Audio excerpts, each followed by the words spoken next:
ఇదండి మా స్టైల్లో కాకరకాయ వేపుడు. వేడి వేడి అన్నంలో కలుపుకొని తింటే కమ్మగా ఉంటుందండి. చారన్నంలోకి, పప్పుల సన్నంలోకి నంచుకోవడానికి కూడా సూపర్గా ఉంటుంది.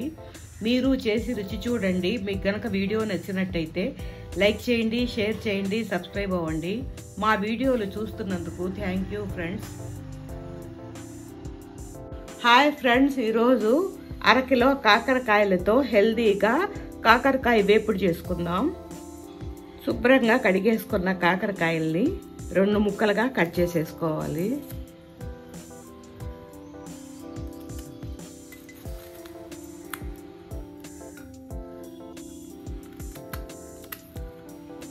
ఈ విధంగా కట్ చేసేసుకోవాలి.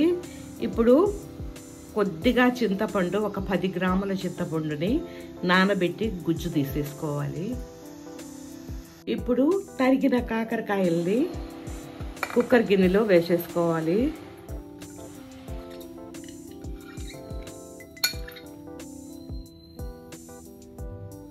వీటిల్లో పసుపు పొడి 1 స్పూను, సాల్ట్ 1 స్పూను వేసి మనం తీసి పెట్టుకున్న ఈ చింతపండు గుజ్జుని వేసేసుకోవాలి.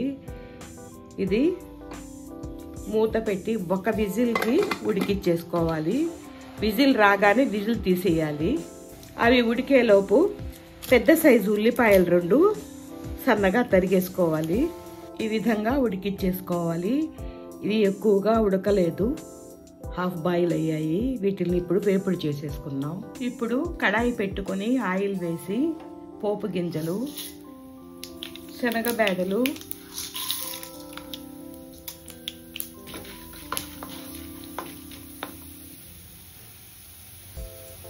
చితగొట్టుకున్న వెల్లుల్లి, ఎండుమిర్చి, కరివేపాకు,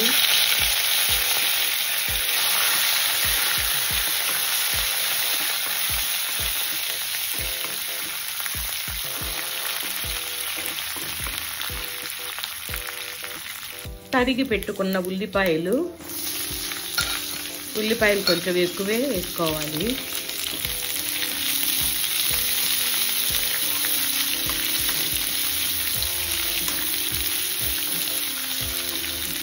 ఉల్లిపాయలు ఎక్కువ వేగాల్సిన అవసరం లేదండి, కాకరకాయలతో పాటు వేగుతాయి. ఇప్పుడు ఉడికిచ్చి పెట్టుకున్న కాకరకాయలు వేసేసుకోవాలి.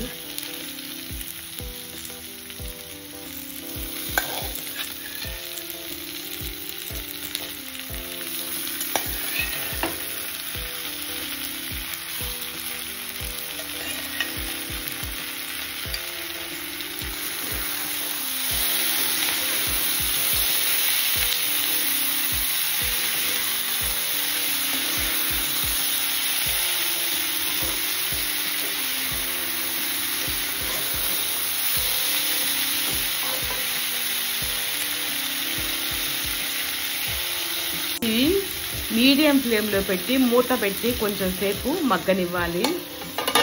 మధ్య మధ్యలో కలుపుకుంటూ ఉండాలి. బాగా వేగనివ్వాలి. చాలా వరకు వేగిపోయాయండి. ఇంకొక 5 నిమిషాల నుంచి ఆపేసుకుందాం. ఇప్పుడు దీనిలోకి వెల్లుల్లి, కొబ్బరి కారం వేసేసుకోవాలి. కారపొడి, వెల్లుల్లి రెబ్బలు, కొద్దిగా ఎండు కొబ్బరి గ్రైండ్ చేసి వేసేసుకోవాలి. కాకరకాయ వేగిపోయింది. ఇప్పుడు మనం గ్రైండ్ చేసుకున్న కొబ్బరి, వెల్లుల్లి కారం వేసేసుకోవాలి.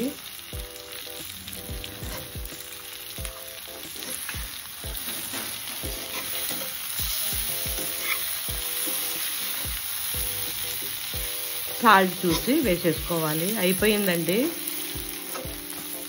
కాకరకాయ వేపుడు. మేమైతే ఇదే విధంగా చేసుకుంటాం.